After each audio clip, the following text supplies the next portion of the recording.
नमस्कार, आप सभी का स्वागत डीडी न्यूज के सांकेतिक भाषा के इस विशेष बुलेटिन में। आपके साथ मैं हूं मुकुल शर्मा। मेरे साथ मौजूद हैं मेरी सहयोगी बीना सिंह। तमाम खबरों से आपको रूबरू कराएंगे, लेकिन आइए पहले नजर डालते हैं हेडलाइंस पर। दिल्ली के एलजी द्वारा जांच आदेश के बाद आपके राष्ट्रीय संयोजक अरविंद केजरीवाल के आवास पर पहुंची भ्रष्टाचार निरोधक ब्यूरो की टीम। आप पार्टी के नेताओं ने भाजपा पर पैसे देकर विधायकों को तोड़ने का लगाया था आरोप।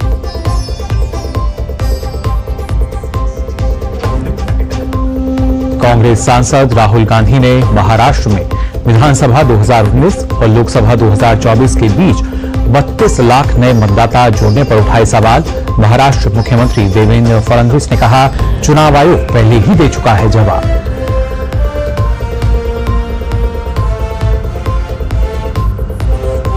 रिजर्व बैंक ने 5 साल में पहली बार रेपो रेट में 25 बेसिस पॉइंट की कटौती की। वित्त वर्ष 2025 और 26 में विकास दर 6.7% रहने की उम्मीद।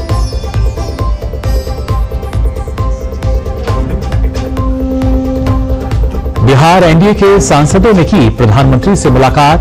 बजट में राज्य के विकास को प्रमुखता देने पर जताया आभार।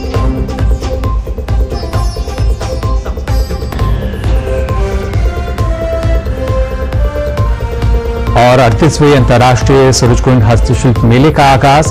केंद्रीय पर्यटन और संस्कृति मंत्री गजेंद्र सिंह शेखावत ने हस्तशिल्प मेले का किया शुभारंभ।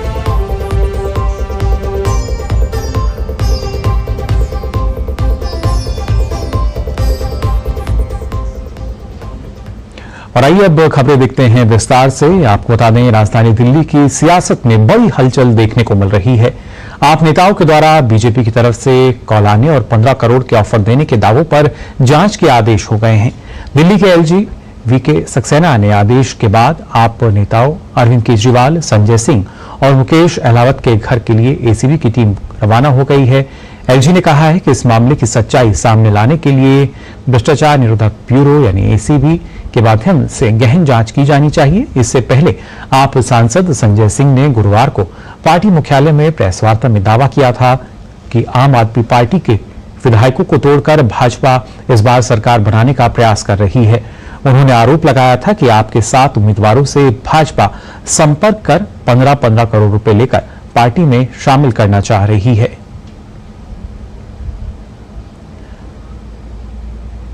हमारे 7 ऐसे विधायक जो आम आदमी पार्टी के सिंबल पे चुनाव लड़े, उनको संपर्क किया गया, 15-15 करोड़ रुपए का ऑफर दिया गया और ऑपरेशन लोटस चला के तोड़फोड़ करके दिल्ली में चुनाव का परिणाम आने से पहले भारतीय जनता पार्टी ये खेल करना शुरू कर चुकी है।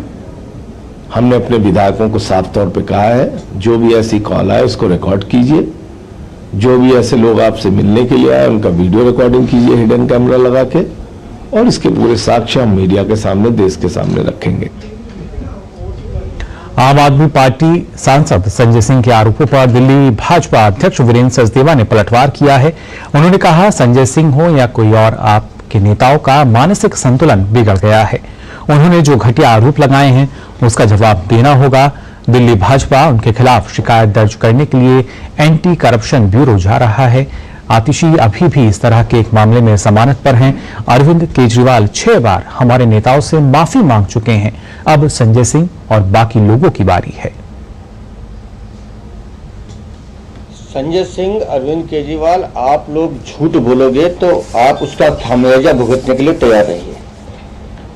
हमने सुबह भी कहा था, आज फिर कह रहा हूं कि ये नहीं चलेगा कि आप कुछ भी बकवास करेंगे और उसका परिणाम आप नहीं भुगतेंगे। आपने जो आरोप लगाए घटिया, बेबुनियाद है।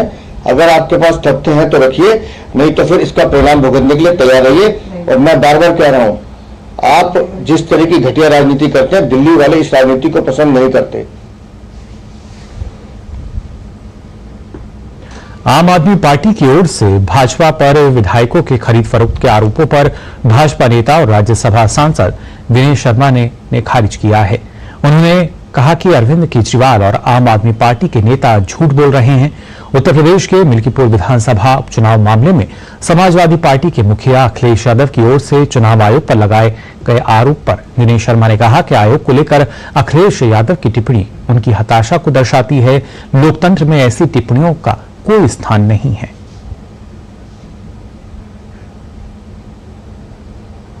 दिनेश शर्मा जी इस समय हमारे साथ हैं, जो दिल्ली में प्रचार भी कर रहे थे। सर, अरविंद केजरीवाल कह रहे हैं कि आप लोग 15 करोड़ रुपए का ऑफर कर रहे हैं उनके विधायकों को जो बनने वाले हैं। अरविंद जी तो बड़े महान विधिवेत्ता, महान भविष्यवक्ता हैं। उनको पता है कौन विधायक बनने वाला। अगर ऐसे ही है तो बता दे भाई कहां कहां उनका विधायक बन गया है। अभी मुर्गी ने अंडा नहीं दिया है, अंडा को बेचने का काम कर रहे हैं। अभी विधायक चुनाव हुआ है, अभी विधायक बना नहीं है और विधायक को लोगों ने खरीद लिया, इसका वो अफवाह फैला रहे हैं। अफवाहों के सरगना मत बनिए। आप अगर जनता ने आपको नहीं चुना है या ऐसा आपको लगता है तो एक लोकतांत्रिक परंपराओं के अनुसार आप अपनी पराजय को स्वीकार करें। आप देखें कि अखिलेश यादव भी चुनाव आयोग पर कई तरह की टिप्पणियां कर रहे हैं। सफेद कपड़े तक की बात अखिलेश यादव कर रहे हैं। अच्छा नहीं है। ये आदरणीय जो भी हमारे नेतागण हैं, चाहे वो विपक्षी क्यों ना हो, उनको लोकतांत्रिक परंपराओं और मर्यादाओं का ख्याल रखना चाहिए। एक संवैधानिक पद है जो चुनाव आयोग, उसके बारे में इस प्रकार का कृत्य मैं समझता हूं ये लोकतांत्रिक मर्यादा का भी हनन है और परंपराओं का भी हनन है। चलिए, धन्यवाद। तो ये थे हमारे साथ दिनेश शर्मा जी, जो बता रहे थे कि अरविंद केजरीवाल जिन बातों का जिक्र कर रहे हैं वो मनगढ़ंत हैं। अभी तक तय भी नहीं हुआ है कि विधायक कौन बनेगा और 15 करोड़ रुपए लेने की बात अरविंद केजरीवाल कर रहे हैं कि उनको कॉल आ रहे हैं उनके विधायकों के पास। तो इसके साथ साथ ही अखिलेश यादव ने चुनाव आयोग पर जो टिप्पणी की है उसको लेकर भारतीय जनता पार्टी का कहना है कि ये सही नहीं है और लोकतांत्रिक प्रक्रियाओं में इस तरह की टिप्पणियों की कोई जगह नहीं है। Neeraj Singh, DD news, Delhi. आम आदमी पार्टी द्वारा उम्मीदवारों की खरीद फरोख्त के आरोप पर भाजपा लगातार हमलावर है। इस मामले में भाजपा नेता विष्णु मित्तल ने दिल्ली के एलजी को पत्र लिखकर आम आदमी पार्टी के खिलाफ कार्रवाई की मांग की है। उन्होंने पत्र में आप संयोजक अरविंद केजरीवाल और राज्यसभा सांसद संजय सिंह के आरोपों का जिक्र किया है। विष्णु मित्तल ने आम आदमी पार्टी के आरोप की जांच एंटी करप्शन ब्यूरो या अन्य किसी जांच एजेंसी से कराने की मांग की है। विष्णु मित्तल ने एलजी को लिखे पत्र में कहा कि आम आदमी पार्टी के इस आरोप में बीजेपी की छवि को नुकसान पहुंचाने की कोशिश की गई है। और साथ ही आपको बता दें, महाराष्ट्र सीएम देवेंद्र फडणवीस ने नेता प्रतिपक्ष राहुल गांधी के आरोपों पर पलटवार किया है। राहुल गांधी ने महाराष्ट्र विधानसभा चुनाव में कांग्रेस की अगुवाई वाली महाविकास अघाड़ी की हार का ठीकरा एक बार फिर चुनाव आयोग पर फोड़ा और महाराष्ट्र विधानसभा चुनाव से पहले मतदाताओं की बड़ी संख्या को लेकर चुनाव आयोग पर आरोप लगाए हैं। महाराष्ट्र के मुख्यमंत्री ने इस पर पलटवार करते हुए कहा कि चुनाव आयोग ने सभी सवालों का स्पष्ट जवाब दिया है। महाराष्ट्र सीएम ने कहा कि कल दिल्ली विधानसभा चुनाव के परिणाम आने वाले हैं। राहुल गांधी को पता है कि कांग्रेस पार्टी का दिल्ली में बुरी तरीके से हार रही है, इसलिए वो कवर फायर कर रहे हैं। देवेंद्र फडणवीस ने कहा राहुल गांधी कवर फायर कर रहे हैं क्योंकि उन्हें पता है कि 8 फरवरी को दिल्ली चुनाव के नतीजों के बाद उनकी पार्टी दिल्ली में कहीं नहीं रहेगी और इसलिए वह उस दिन क्या बोलेंगे, कैसे एक नया नैरेटिव बनाएंगे, वह उसी के लिए अभ्यास कर रहे हैं। अगर राहुल गांधी आत्मनिरीक्षण नहीं करते हैं और झूठ के सहारे खुद को सांत्वना देते रहेंगे तो उनकी पार्टी का पुनरुद्धार संभव नहीं है। राहुल गांधी को अपनी हार पर आत्मनिरीक्षण करना चाहिए। वोटर्स कहां से आए, वोटर कहां आए, किसका नाम काटा, इसका सारा जवाब इलेक्शन कमीशन ने दिया हुआ है, इसलिए उसका अलग से जवाब देने की कोई आवश्यकता भी नहीं है। राहुल गांधी एक प्रकार से कवर फायरिंग कर रहे हैं क्योंकि उनको पता है 8 तारीख को दिल्ली के रिजल्ट के बाद उनकी पार्टी का दिल्ली में नामो निशान समाप्त होने वाला है। इसलिए उस दिन क्या बोलना और किस प्रकार से नया नैरेटिव तैयार करना, इसकी प्रैक्टिस वो कर रहे हैं। मैंने बार बार ये कहा है कि जब तक वो आत्मचिंतन नहीं करेंगे और केवल अपने मन को झूठी बातें बोलकर अपने मन को बहलाने का प्रयास करेंगे, तब तक उनकी पार्टी का रिवाइवल नहीं हो सकता। कांग्रेस का रिवाइवल नहीं हो सकता। राहुल गांधी अपनी हार का आत्मचिंतन करे। इससे पहले राहुल गांधी शिवसेना प्रवक्ता संजय राउत और एनसीपी शरद पवार की गुट की नेता सुप्रिया सुले ने दिल्ली के कॉन्स्टिट्यूशनल क्लब में एक प्रेस कॉन्फ्रेंस कर महाराष्ट्र चुनाव में महाअघाड़ी की हार का ठीकरा एक बार फिर चुनाव आयोग पर फोड़ा। महाराष्ट्र चुनाव में धांधली का आरोप लगाते हुए आयोग से जवाब मांगा है। राहुल गांधी ने कहा कि महाराष्ट्र में 2019 के बाद 5 साल में 32 लाख वोटर जोड़े गए थे, मगर लोकसभा 2024 और विधानसभा चुनाव के बीच 39 लाख वोटर जोड़े गए। 5 महीने में इतने ज्यादा वोटर कैसे जुड़ गए? हिमाचल प्रदेश जैसे राज्य में जितने कुल वोटर हैं उतने महाराष्ट्र में 5 महीने के भीतर ही जुड़ गए। ये वोटर कहां से आए? राहुल गांधी ने चुनाव आयोग से लोकसभा और विधानसभा चुनाव के अलग अलग फोटो वोटर लिस्ट उपलब्ध कराने की मांग की है। राहुल गांधी ने आरोप लगाया कि दलित और अल्पसंख्यकों के नाम वोटर लिस्ट से हटाए गए। उन्होंने आरोप लगाया कि चुनाव आयोग उनकी शिकायतों पर रिस्पॉन्स नहीं दे रहा है। उन्होंने कहा कि महाराष्ट्र के 3 विपक्षी दल आयोग से पारदर्शिता की अपेक्षा करते हैं। राहुल गांधी के साथ सुप्रिया सुले और संजय राउत ने भी चुनाव आयोग पर निशाना साधा। राउत ने कहा, हम आयोग से कहेंगे कि आप उठिए और कफन से बाहर निकलिए। ये 32 लाख वोटर्स अब बिहार में जाएंगे, फिर यूपी जाएंगे। ये अब एक पैटर्न बन चुका है। उन्होंने कहा कि अगर इस देश का चुनाव आयोग जिंदा है, मरा नहीं है, तो आयोग को राहुल गांधी के इन सवालों का जवाब देना चाहिए। वहीं एनसीपी नेता सुप्रिया सुले ने कहा कि चुनाव आयोग से दोबारा चुनाव की उन्होंने मांग की है। सुप्रिया सुले ने कहा कि हम चाहते हैं कि उन निर्वाचन क्षेत्रों में भी बैलेट पेपर पर दोबारा चुनाव हो जहां हमारे उम्मीदवार जीते हैं। 11 सीटें ऐसी हैं जहां हम पार्टी के चुनाव चिन्हों के बीच भ्रम के कारण चुनाव हार गए। हम केवल चुनाव आयोग से निष्पक्षता की मांग करते हैं। Some information that we have found about the Maharashtra election. We've studied in detail the voter lists, the voting patterns, and we've had a team who is working on this now for some time. And there are many irregularities that we have found. भारतीय reserve bank governor Sanjay Malhotra ने repo rate में कटौती का ऐलान किया है। Repo rate में कमी का सीधा असर लोन की ब्याज दरों पर होगा और होम लोन से लेकर कार लोन तक सस्ते होंगे। देखते हैं इस पर ये खास रिपोर्ट। आरबीआई ने बीते 5 वर्षों में पहली बार रेपो रेट को घटाया है। रेपो रेट की समीक्षा के लिए 5 फरवरी से 7 फरवरी तक आरबीआई एमपीसी की बैठक हुई।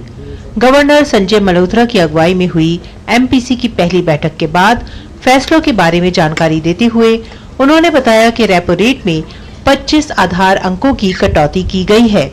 The MPC decided unanimously to reduce the policy rate by 25 basis points from 6.5% to 6.25%. I repeat, the MPC unanimously decided to reduce the policy rate by 25 basis points from 6.5% to 6.25%. Repo दर वह ब्याज दर है जिस पर वाणिज्यिक bank केंद्रीय bank से पैसा उधार ले सकते हैं। रेपो रेट में 0.25% की कमी के बाद ये 6.25% पर आ गई है, जो पहले 6.50% थी। रेपो दर 2 साल से 6.50% पर स्थिर बनी हुई थी। आरबीआई ने पिछली बार मई 2020 में कोरोना महामारी के समय रेपो रेट को 0.40% घटाकर 4% किया था। फिर वैश्विक चुनौतियों को देखते हुए आरबीआई ने मई 2022 में दरों में बढ़ोतरी करना शुरू कर दी थी। ये सिलसिला 2023 में थमा।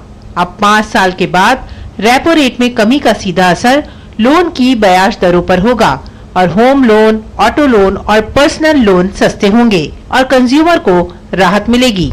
We will continue to strengthen, rationalize and refine the prudential and conduct related framework. I think this is very important in the overall interest of our economy. The economic interest also warrants increasing efficiency in the economy, and this too is our duty. We recognize that just like there are no free lunches, regulation to enhance stability and consumer protection too is not devoid of costs. There are trade-offs between stability and efficiency. We will keep this trade-off in mind while formulating each and every regulation. Repo rate का पूरी अर्थव्यवस्था में ब्याज दरों पर प्रभाव पड़ता है। अब केंद्रीय बैंक रेपो दर बढ़ाता है तो वाणिज्यिक बैंक अक्सर उपभोक्ताओं और व्यवसायों के लिए ऋण के लिए अपनी ब्याज दरें बढ़ाते हैं। रेपो दर का उपयोग करके केंद्रीय बैंक महंगाई को नियंत्रित करते हैं। जब अर्थव्यवस्था बहुत तेजी से बढ़ रही हो और कीमतें बहुत तेजी से बढ़ रही हो तो केंद्रीय बैंक रेपो दर बढ़ा सकता है। इससे उधार लेना अधिक महंगा हो जाता है, जिससे खर्च धीमा हो सकता है और मुद्रास्फीति कम हो सकती है।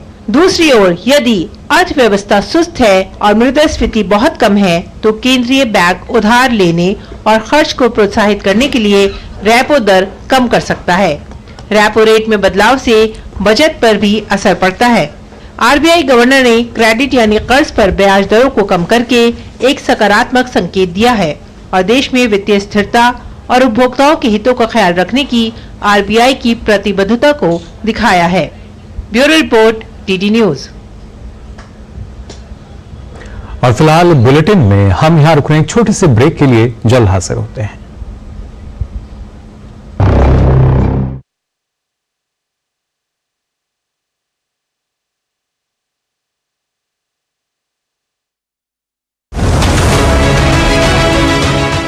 दिल्ली में पूरा हुआ मतदान, जनता ने किसे दिया सत्ता का अभयदान।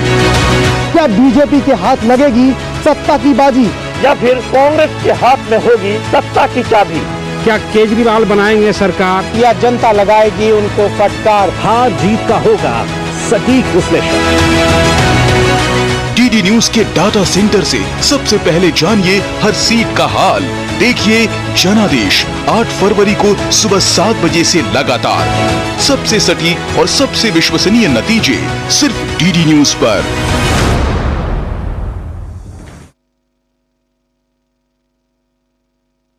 ब्रेक के बाद आप सभी का एक बार फिर स्वागत सांकेतिक भाषा के इस विशेष बुलेटिन में।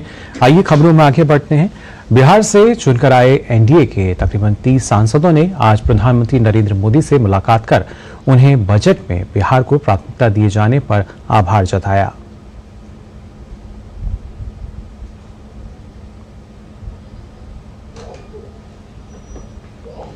प्रधानमंत्री से मुलाकात के बाद शिष्टमंडल में शामिल रहे केंद्रीय मंत्री गिरिराज सिंह ने बजट को मध्यम वर्ग के लोगों के अनुकूल बताया।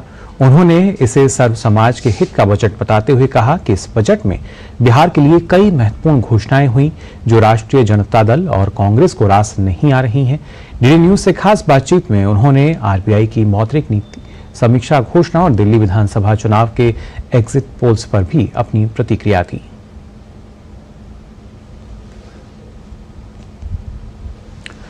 राज्यसभा में भारत के निर्यात को लेकर केंद्रीय वाणिज्य एवं उद्योग मंत्री पीयूष गोयल ने जानकारी देते हुए बताया कि भारत का निर्यात लगातार बढ़ रहा है।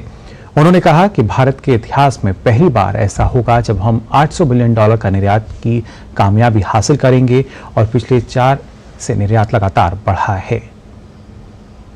Like to inform the honorable member through you, sir, that his information that exports are declining is not entirely accurate. Exports have been growing. Exports have grown significantly in the last 4 years, and this year also there will be a growth, and we will end the year with over $800 billion of exports for the very first time in India's history. तो 4 सालों में निर्यात बढ़ा, इसका जिक्र किया पीयूष गोयल ने। वहीं नेशनल सैंपल सर्वे आज अपना 75वां स्थापना दिवस मना रहा है। इस अवसर पर आज नई दिल्ली में एक कार्यक्रम का आयोजन किया गया जिसमें केंद्रीय सांख्यिकी और कार्यक्रम कार्यान्वयन मंत्री राव इंद्रजीत सिंह और भारत के G20 शेरपा अमिताभ कांत शामिल हुए। केंद्रीय मंत्री ने इस मौके पर कहा कि नेशनल सैंपल सर्वे विश्वसनीय सूचनाओं का स्रोत है जो भारत की विकास यात्रा में अहम भूमिका निभा रहा है।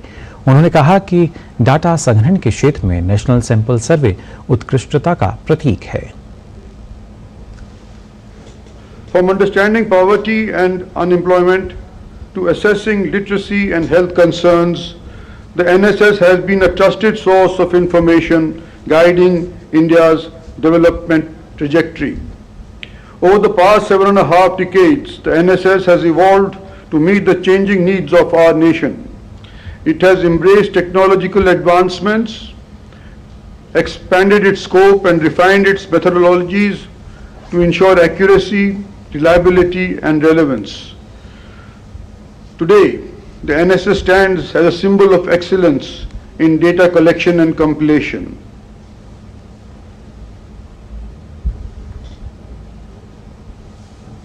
भारत के G20 शेरपा अमिताभ कांत ने इस मौके पर कहा कि डाटा संग्रहण और विश्लेषण को और बेहतर बनाने के लिए नेशनल सैंपल सर्वे को आधुनिक तकनीकों को अपनाना चाहिए।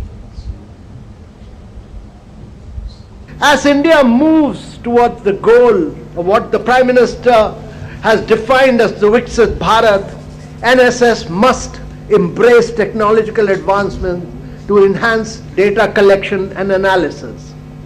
To my mind, enhancing data collection requires technologies such as artificial intelligence and machine learning, which can significantly improve data collection methods by automating processes. और फिलहाल हम यहां रुक रहे हैं, एक और छोटे से ब्रेक के लिए जल्द लौटते हैं। ब्रेक के बाद आप सभी का एक बार फिर स्वागत डीडी न्यूज पर। आइए खबरों में आगे बढ़ते हैं। पश्चिम बंगाल के नादिया जिले के कल्याणी में पटाखा फैक्ट्री में भयानक विस्फोट हुआ, जिसमें करीब 4 लोगों की मौत हो गई और एक व्यक्ति बुरी तरह से झुलस गया।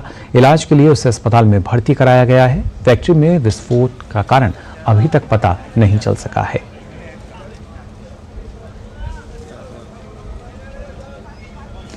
नवी मुंबई में नारकोटिक्स कंट्रोल ब्यूरो ने छापेमारी कर 200 करोड़ रुपए की ड्रग्स जब्त की है और इस दौरान 4 आरोपियों को गिरफ्तार किया गया है।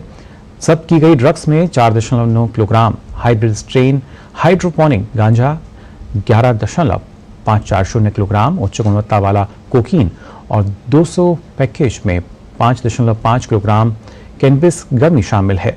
सूत्रों के अनुसार ड्रग्स की तस्करी एक अंतर्राष्ट्रीय ड्रग सिंडिकेट की मदद से की गई थी। ड्रग्स की तस्करी संयुक्त राज्य अमेरिका से की गई थी और कोंकण मुंबई के रास्ते शहर में प्रवेश किया था।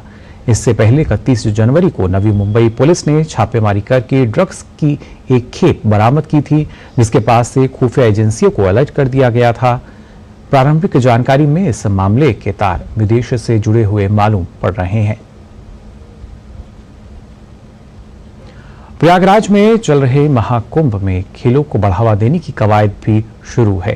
क्रीड़ा भर्ती की ओर से प्रयागराज में खेल महाकुंभ संवाद संगम का आयोजन किया गया। आइए देखते हैं रिपोर्ट। प्रयागराज की पावन भूमि पर चल रहे दिव्य महाकुंभ के अंतर्गत क्रीड़ा भारती उत्तर प्रदेश के द्वारा खेल महाकुंभ संवाद संगम का भव्य आयोजन किया गया। इस आयोजन का उद्देश्य भारतीय खेल संस्कृति को बढ़ावा देना और युवाओं को खेलों के प्रति प्रेरित करना था। 6 फरवरी से शुरू हुआ खेल महाकुंभ संवाद संगम 13 फरवरी तक चलेगा, जिसमें विभिन्न खेल गतिविधियां, विचार विमर्श और प्रेरणादायक संवादों का आयोजन किया जाएगा। 2036 में हमारे यहाँ ओलंपिक होने जा रहा है भारत में, तो हमारे जो परंपरागत गेम्स हैं पूरे भारतवर्ष में, उनको कैसे हम एक साथ में पिरो के लेके आए और एक रिसर्च करें, उस पर मंथन करें। उसके लिए फिर यहाँ पर सारी स्टेट के प्लेयरों को बुलाया गया है। खेल महाकुंभ संवाद संगम जो बेसिकली 8 दिन का प्रोग्राम है, हम 8 दिन तक चर्चा करेंगे, एक मंथन करेंगे कि कैसे हमारे यंगस्टर और ज्यादा खेलों में पार्टिसिपेट कर पाए, कैसे गवर्नमेंट और प्राइवेट ऑर्गेनाइजेशन मिलके जो अच्छे प्लेयर हैं उनको पहचाने, उनको सपोर्ट करें। खेल महाकुंभ का प्रारंभ दीप प्रज्वलन के साथ किया गया। खेल महाकुंभ के शुभारंभ कार्यक्रम में मुख्य अतिथि के रूप में मणिपुर के मुख्यमंत्री एन वीरेन सिंह शामिल हुए। कार्यक्रम में खेल महाकुंभ के ट्रैक सूट का भी शुभारंभ किया गया। मणिपुर के मुख्यमंत्री ने कहा कि अनुशासन और परिश्रम का साथ हो तो आपके जीवन में कुछ भी असंभव नहीं है। I want to send my convey my message to all the youths of the sport person, particularly of the nation. Bharat को तकड़ा बनाना है और जीतना है। पहलवान योगेश्वर दत्त और जिम्नास्ट गीता कर्माकर ने खेल महाकुंभ में आए बच्चों के साथ अपने जीवन के अनुभवों को साझा किया और कहा कि भारत में खेल प्रतिभाओं की कोई कमी नहीं है, देश में खेलों का भविष्य उज्जवल है। सभी खिलाड़ी, अलग अलग खिलाड़ी यहाँ पे पूरे देश से खिलाड़ी, जूनियर खिलाड़ी आए हुए हैं, छोटे छोटे बच्चे आए हुए हैं, कुश्ती के, कबड्डी के, खो खो के, मलखम्ब के, और कुछ ना कुछ प्रेरणा लेके जाएंगे यहाँ से। वो बहुत ज़्यादा धन्यवाद करती हूँ यूपी गवर्नमेंट का, सीएम सर का इतना अच्छा इनिशिएटिव लेने के लिए, क्योंकि कैसे आने वाले जो 36 ओलंपिक का मिशन ले रहे, 2036 ओलंपिक का जो ड्रीम्स हम देख रहे, उसको लोगों के बच्चों के अंदर कैसे ज्यादा एक जो भूख होती है वो जो है। खेल महाकुंभ संवाद संगम महाकुंभ के आध्यात्मिक और सांस्कृतिक वातावरण में खेलों की ऊर्जा को जोड़ने का एक प्रयास है। देश के विभिन्न राज्यों से आए बच्चों ने भी अपने अनुभव साझा किए। हमको यहाँ पर आके बहुत ज्यादा ही अच्छा लग रहा है, क्योंकि यहाँ पर इतना अच्छा खेल महाकुंभ का हर एक गेम का लेके इतना मतलब गेम को इतना इम्पोर्टेंस दिया जा रहा है। इधर वेस्ट बंगाल की नॉर्थ कोलकाता से आई हूँ यहाँ पर कबड्डी खेलने। यहाँ का मतलब यहाँ सब कुछ बहुत अच्छे से हुआ है। देखा कि यहाँ आके बच्चों को बहुत अच्छा लग रहा है। ये भव्य महाकुंभ है, दिव्य महाकुंभ है, डिजिटल महाकुंभ है। जी हाँ, और अब ये खेल महाकुंभ भी बन गया है। और इस संवाद में जो विशेषज्ञ आएंगे, खेल के एक से एक बढ़कर नगीने आएंगे, उन सब से इन बच्चों को बहुत कुछ सीखने को मिलेगा, जिससे आगे चलकर न सिर्फ अपने परिवार का बल्कि अपने देश का नाम भी पूरे विश्व में कर सके। कैमरा पर्सन विनोद ओझा के साथ मैं डॉक्टर सुरेश शर्मा, प्रयागराज से डीडी न्यूज के लिए। 38वें अंतर्राष्ट्रीय सूरजकुंड हस्तशिल्प मेले का नई ऊर्जा और उत्साह के साथ आगाज हो गया है। केंद्रीय पर्यटन और संस्कृति मंत्री गजेंद्र सिंह शेखावत ने आज इस हस्तशिल्प मेले का शुभारंभ किया। इस मौके पर हरियाणा के मुख्यमंत्री नायब सिंह सैनी और प्रदेश के पर्यटन मंत्री डॉक्टर अरविंद शर्मा भी उपस्थित रहे। इस बार मेले में राष्ट्रीय और अंतर्राष्ट्रीय स्तर पर पहले से कहीं अधिक भागीदारी देखने को मिल रही है। मेले में ओडिशा और मध्य प्रदेश थीम स्टेट के साथ गोवा का भी पवेलियन देखने को मिलेगा। मेले के दौरान पर्यटकों को हरियाणा के साथ साथ देश भर के विभिन्न प्रदेशों के खास व्यंजनों का स्वाद लेने का मौका मिलेगा। मेले में मुख्य रूप से राजस्थान, गुजरात, हरियाणा, तमिलनाडु, पंजाब और अन्य राज्यों तथा थीम स्टेट ओडिशा और मध्य प्रदेश के कलाकार शामिल होंगे। मेले में पर्यटकों को सुविधा देने के उद्देश्य से इस बार हरियाणा सरकार ने दिल्ली मेट्रो रेल कॉरपोरेशन के साथ MOU साइन किया है। दिल्ली मेट्रो मेले के टिकट और पार्किंग का कार्य देख रही है। इसमें दिल्ली मेट्रो के चुनिंदा स्टेशन पर मेले की टिकट बिक्री हो रही है और मेला गेट पर विशेष टिकट काउंटर लगाए गए हैं।